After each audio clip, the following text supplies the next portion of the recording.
All right, whatever. We'll take Nebraska back. This is Locked On Big 12, Locked On Baylor crossover.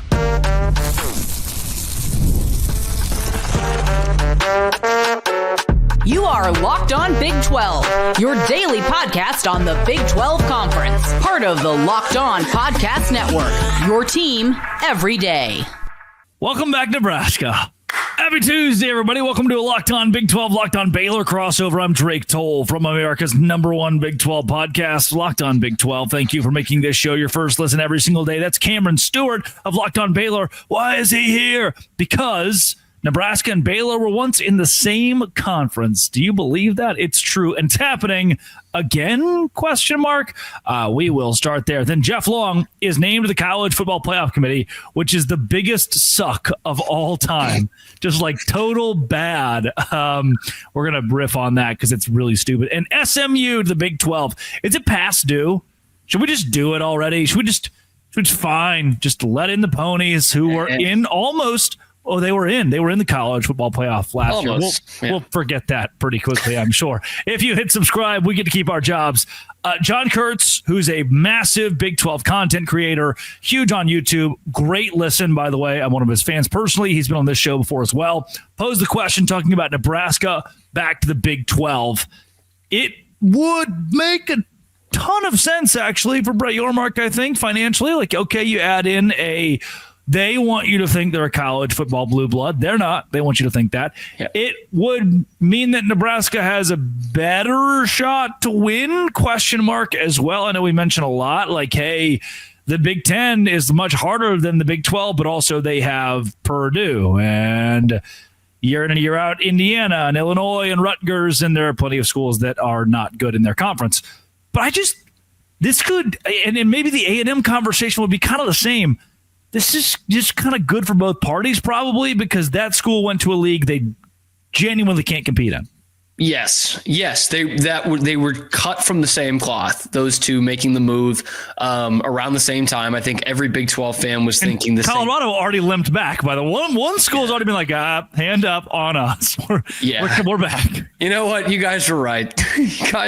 We're back. But I think we both thought, like, we all thought the same thing about both those schools, Nebraska and A&M, of like, is it worth that much? Like, you're not going to be competitive in damn near anything. And that's been the case for both schools, and specifically Nebraska in the Big Ten.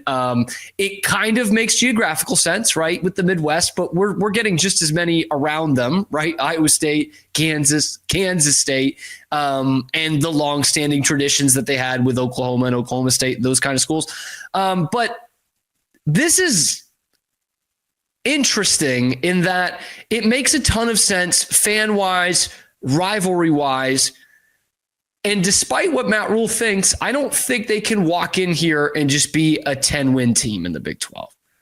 Like, they played in the lesser of the two Big 10 divisions for years. They've won one bowl game in the last decade, which is true. Is that a real fact? Yeah. And bowl games are almost always against teams not in your conference. Yeah. Yeah. So that's not a great look either.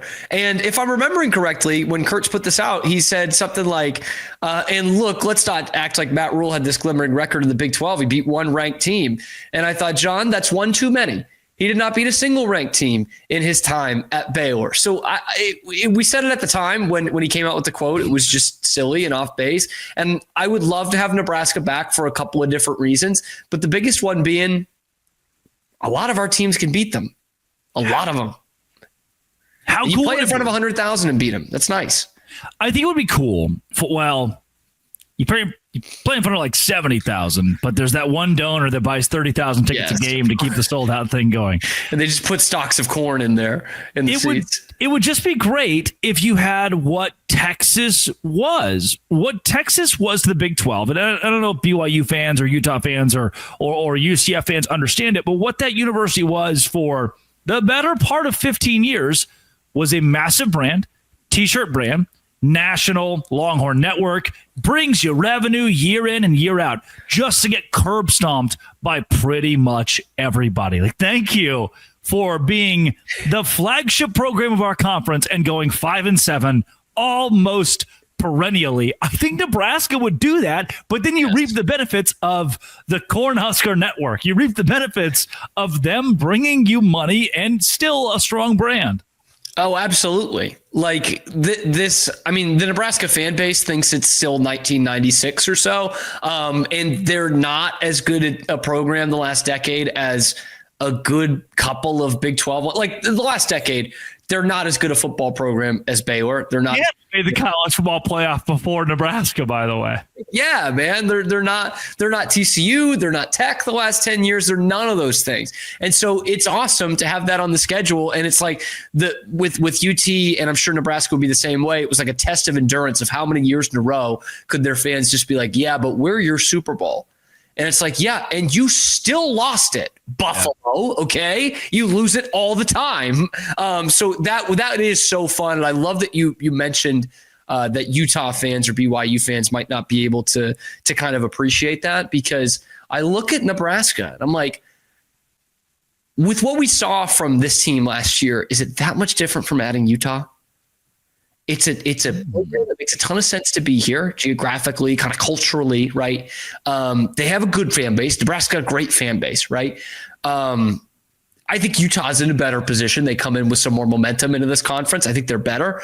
But most of the teams can walk all over them like they did to Utah this year, and they're not going to compete in basketball. They're not going to compete in baseball. They're going to suck at everything else except volleyball. So it's just like adding Utah in here, where you've got the intrigue, you've got the fan base, the bitter fan base that thinks they're better than everybody else, and then the teams just beat them. And I love that. You can almost argue Utah's better because it has Salt Lake City, which is a pro market. It's true. And Lincoln, Nebraska is not getting any cooler. It's not popping off the map any more today than it was ever. Coming up, Jeff Long is on the college football playoff committee. What the hell, man? This is a Locked On Big 12, Locked On Baylor crossover. Today's show is brought to you by, FanDuel. Why? Because FanDuel's exactly where I went to make money this past weekend on the Kentucky Derby. I said, hey, Sovereignty's there. I'm going to put money on him. And it won. FanDuel is also the place during the NBA playoffs, the NHL playoffs, where you can go place live bets. Which players are showing up at the biggest moments? You can actually track those and their trends to help build your next bet. And if you know who's heating up, why not back it up with a same game parlay? A $200 bonus awaits you. That's exactly right. If your first $5 bet hits. New to FanDuel, it's the perfect time to sign up. Go to FanDuel.com, place your first $5 bet. If it wins, you'll get $200 in bonus bets every moment. Make it more with FanDuel, official sports betting partner of the NBA. It's Cameron Stewart of Locked On Baylor. Jeff Long's on the college football playoff committee. It's like he is the king of the good old boys. If they had a club, Jeff Long would be the figurehead of it. This guy smoothed his way into power positions at Pitt as the athletic director in Arkansas. And then at Kansas, hired Les Miles and Bobby Petrino, two stand-up gents that are known for their love for family and America. And somehow, some way, this, I don't know if scumbag is the right word, but it's probably in there. This guy is back. The college football, this just, we can dive into Jeff Long for a second, but I do want to get to at some point the total incompetence that this displays on behalf of the college football playoff committee, who has appointed the village idiot who has screwed everything up everywhere he's gone to be on their board. And who had already been on the committee, by the way. Was he the chair when they first started? The very original chair of the committee, Jeffrey Long, who hired Bobby Petrino and Les Miles. It's almost like that boss, like you get a new boss and they're like, oh, what about this guy? And you're like, no, this guy used to work here. He threatened everybody. Nobody liked him. We had to fire him. Yes, he was threatening to light the business on fire. Let's not. But he's so qualified. Yeah, no, this really isn't a good idea. He's been run out of a couple of places here. Like he was too aggressive for Lockheed Martin. They They had to fire him at Lockheed because he was too creative. Oh my gosh. This is a classic American tale though. Like just failing upwards. And you just kiss the right butts and shake the right hands and you just fail into a board position. It happens with business people all the time. I'll give some credit here. Jim Tressel at Ohio State gets run out in scandal. He's been a university president for like 10 years. He seems to be doing a good job. It's like the best, cushiest job in administration. And he just hangs on to that for the rest of his life. It's like a Supreme Court appointment. And that's what's going to happen with Jeff Long here. Mark my word, he's going to become the chair again. Gosh. He's gonna work his way to the top again. No. There's gonna be too many people. Like this whole Big Ten SEC thing is gonna get a little bit out of control. There's gonna be too many people that are straying too far away from football in their thoughts, and they're like, we need a football guy. Jeff Long has coached football. He knows how to pick football coaches. Definitely knows the ones with the seedy past, so maybe we can avoid them. He's gonna become the chair of the College Football Playoff Committee again. I really wish Jeff Long could be an AD again at a major university and hire Will Wade and just like first move. Like, you know what? Dave Bliss is going to be his second in command on God staff. bless.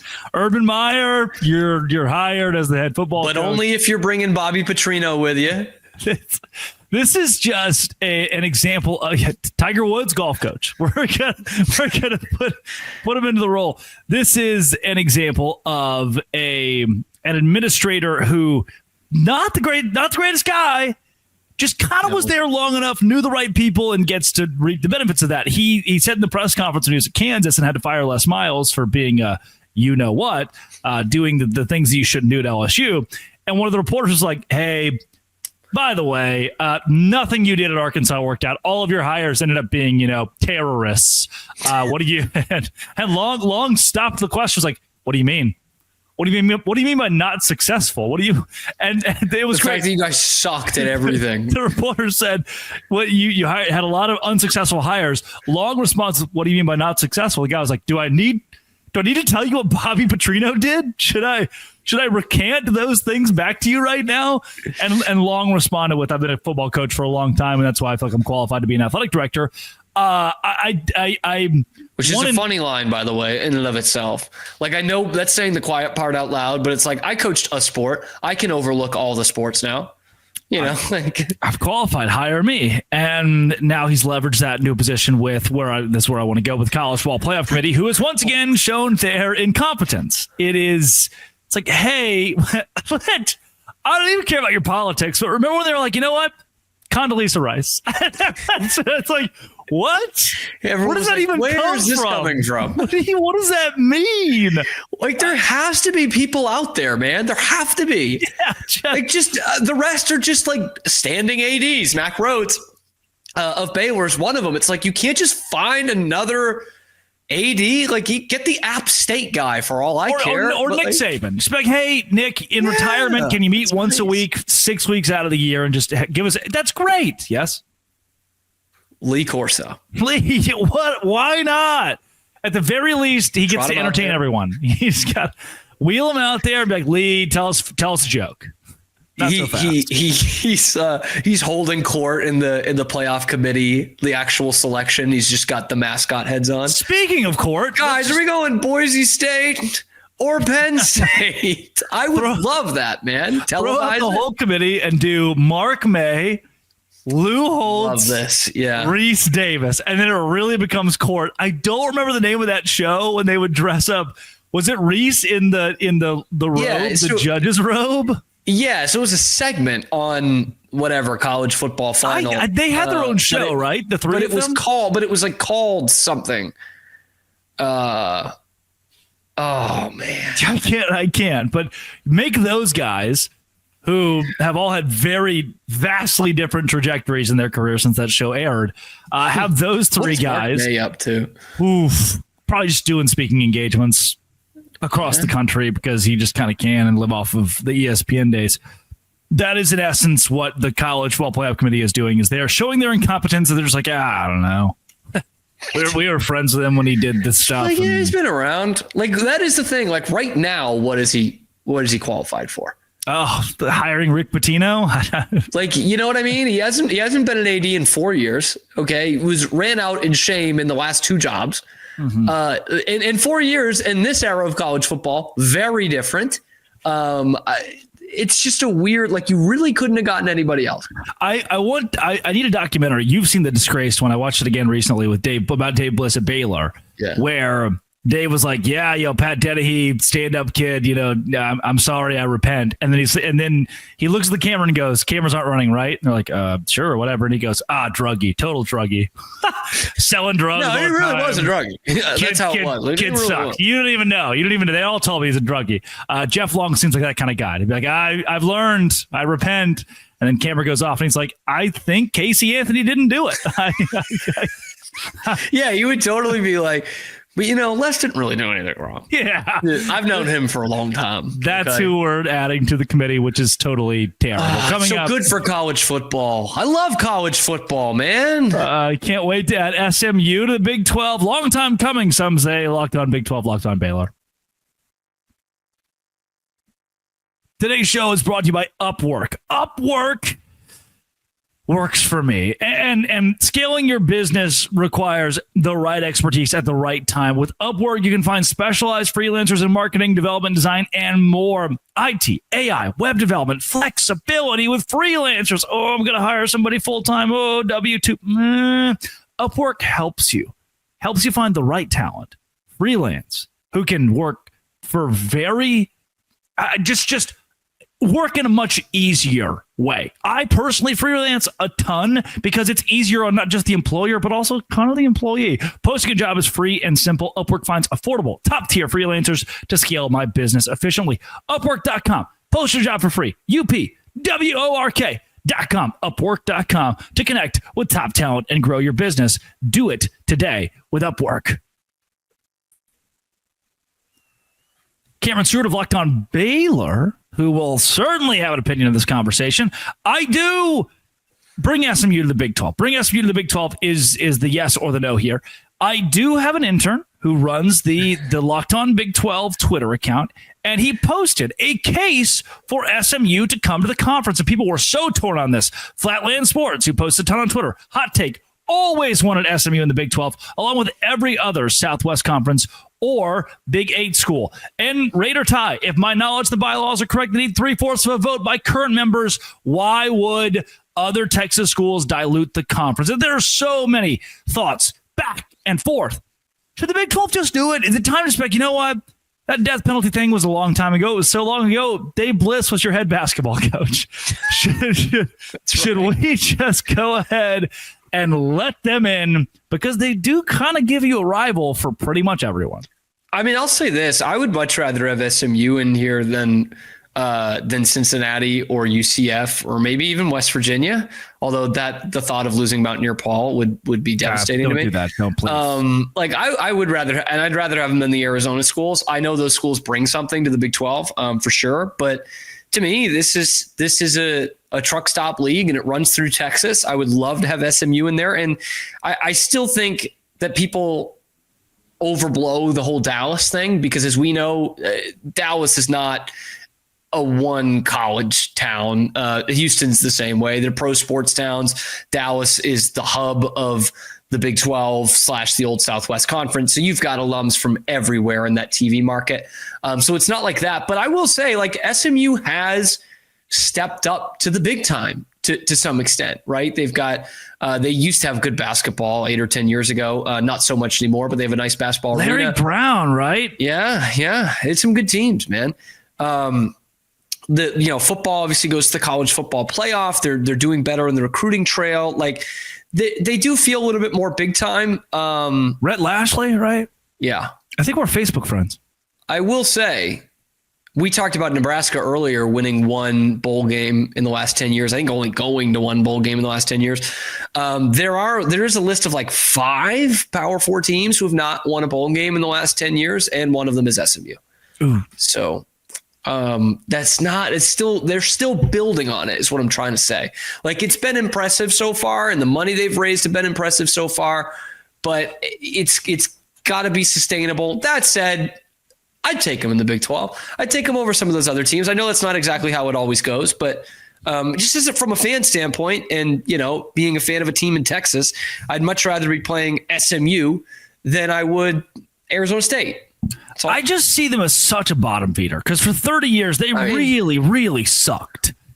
And honestly, that kind of goes for a couple of the schools the Big 12 brought in. Colorado was not good at football. Correct. For a long time, not good at football. And Houston's never really carried that brand consistently post Southwest Conference. Yeah, Billy Ullman days. Yeah, it's been a while. Rice was good once upon a time. SMU just falls in the category of bad for a long time. So not to say the Big 12 hasn't added schools that were not football powerhouses, but this kind of move would need to answer the following question. Is SMU going to legitimately give you a new market? Because people love to say that Dallas-Fort Worth are the same thing, tie them together. The airport is a little bit of both of those mixed with Grapevine. Shout out to Grapevine. I lived there for 5 years. You were there for 8 in the state of Texas. No. Dallas and Fort Worth are two very different entities, very similar markets. TCU and SMU are very different schools, very similar donor bases, very similar money that's trickling through them. You're kind of just signing on a second TCU. And do you need... When Texas Tech has the oil money and BYU has the NIL and Utah has the championships in conference play and Rose Bowl appearances, do you need a second TCU who hasn't done much for you lately? I mean, no. And the market, they don't have the market.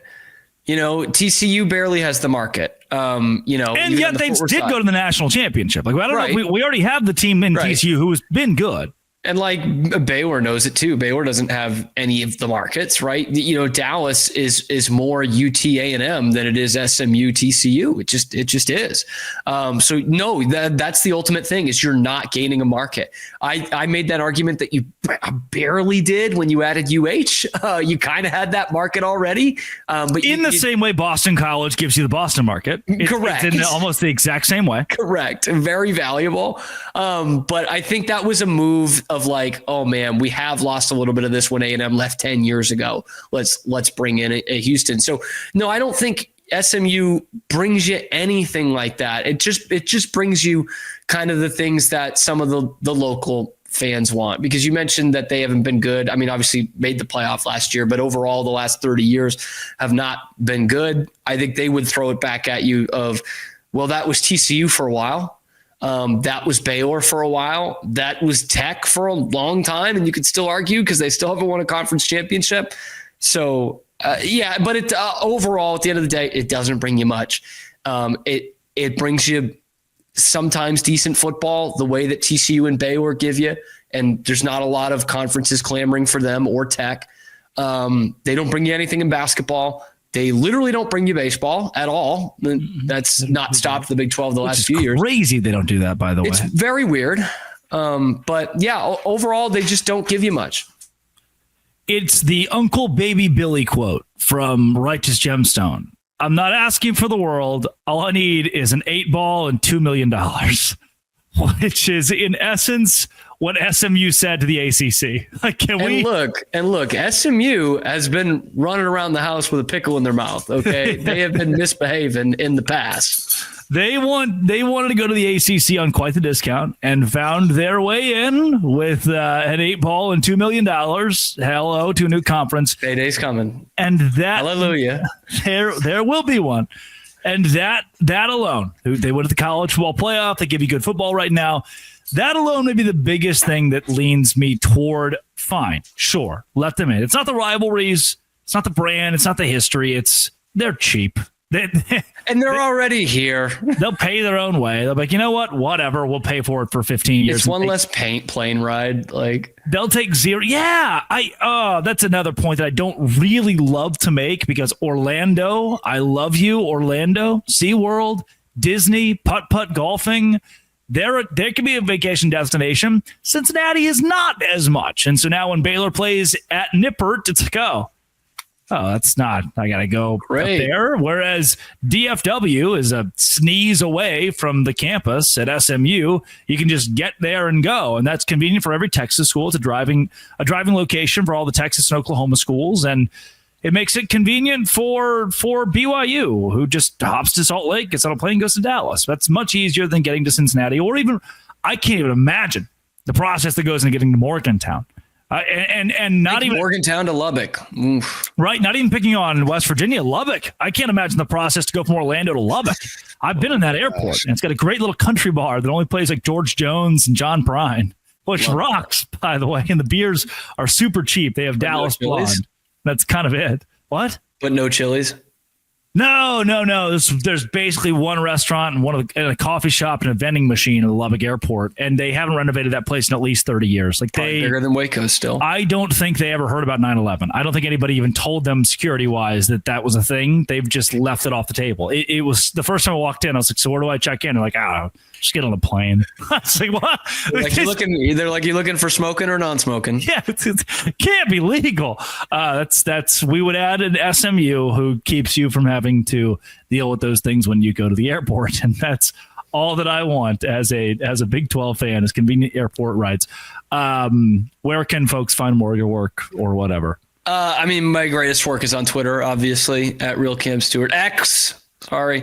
Locked On Baylor every day, man. And hey, if you got some hockey fans here, Locked On NHL Game Night, 7 nights a week. I'm on for 4 of them typically. We're recapping literally everything that happens. Your Dallas Stars, my pick to win the Stanley Cup, are in the second round. I've got the Stars in 5. You can catch me on there as well. All part of the Locked On Networks. You're still supporting us.